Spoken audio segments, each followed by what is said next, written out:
సంపద సృష్టించాలి. ముందు డెవలప్మెంట్ మీద ఖర్చు పెట్టాలి, డెవలప్మెంట్ చేయాలి.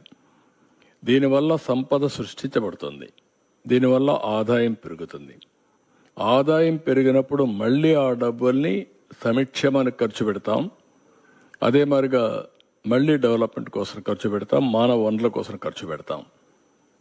అప్పుడు ఇది ఒక సైకిల్ కింద కంటిన్యూగా నిరంతరం ముందుకు పోయే పరిస్థితి వస్తుంది. అందుకనే ఇక టోటల్ ఎక్స్పెండిచర్లో డెవలప్మెంట్ ఎక్స్పెండిచర్ ఏ విధంగా పెడుతున్నాం, టోటల్ క్యాపిటల్ అవుట్లే అంటే క్యాపిటల్ అవుట్లే ఏదైతే జిఎస్టిపి మన రాష్ట్ర స్థూల ఆదాయం ఎంత ఉందో దానిపైన ఎంత పెట్టారు, revenue mobilisation, state own resources revenues, మన ఆదాయం జిఎస్టిపిలో మనకు వచ్చిన ఆదాయం ఎంత వస్తూ ఉంది, state own revenue total expenditure ఎంత ఎక్స్పెండిచర్ పెడుతున్నాం, ఎంత రెవెన్యూ మనం కాంట్రిబ్యూట్ చేస్తున్నాం, అప్పులు చేసి కాదు.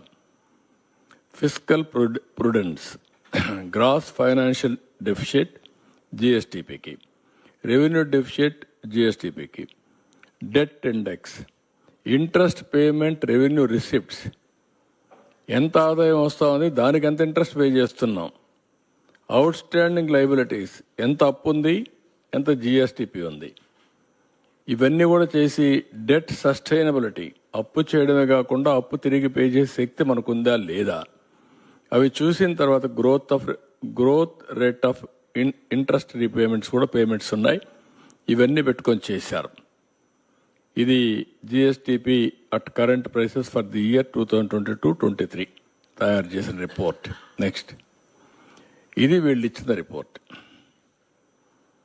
ఈ రిపోర్ట్లో మీరు చూస్తే ఫిజికల్ హెల్త్ ఇండెక్స్ ఒరిస్సా 67.8 ఉంటే మనం 20.9, 3 రెట్లు మనకంటే 3.5 రెట్లు ఉన్నారు, పైన ఉన్నారు.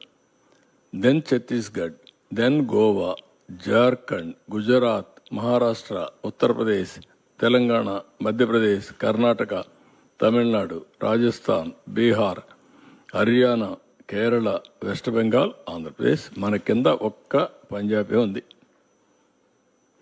బీమార్ స్టేట్ అని చెప్పుకున్నాడు మన వరకు బీహార్ని, ఆ స్టేట్ కూడా పైన ఉంది. ఇప్పుడు మనం కిందకు వచ్చేసాం. అంటే ఇప్పుడు ఇక్కడ చూస్తే డెట్ సస్టైనబుల్ 0, అప్పు తీసుకొని రీపే చేసే శక్తి లేదు. అందుకే ఎవరన్నా డబ్బులు ఇవ్వాలని ఇచ్చే పరిస్థితులు లేరు మనకు. అందుకే ఎఫ్ఆర్బిఎం కూడా లేదు. అంటే ఇంత దారుణంగా చేసి మళ్ళా ఫర్దర్గా ఇది 2022-23 అయితే మళ్ళీ అప్పులు చేసేసారు. అందుకే ఎంఆర్ఓ ఆఫీసులు కూడా తాకట్టు పెట్టారు. ఎంఆర్ఓ ఆఫీసులు లేదంటే గవర్నమెంట్ ఇవి లిక్కర్ తాకట్టు పెట్టడం, ఎక్కడ దొరికితే అక్కడ తాకట్లు పెట్టి ఇష్టానుసారంగా చేసేసారు. ఇది క్లియర్గా నేను చెప్పింది కాదు, ఇది నీతి ఆయోగ్ చేసిన ఎక్సర్సైజ్, ఒక రాష్ట్రాని కోసం చేసిన పని కాదు. దేశ ఆర్థిక పరిస్థితిని అధ్యయనం చేసి రాబోయే రోజుల్లో దీన్ని ఏ విధంగా ముందుకు తీసుకుపోవాలో ఒక సజెస్టివ్గా అడ్వైజరీ బాడీ అయినటువంటి నీతి ఆయోగ్ తయారు చేసిన రిపోర్ట్ ఇది.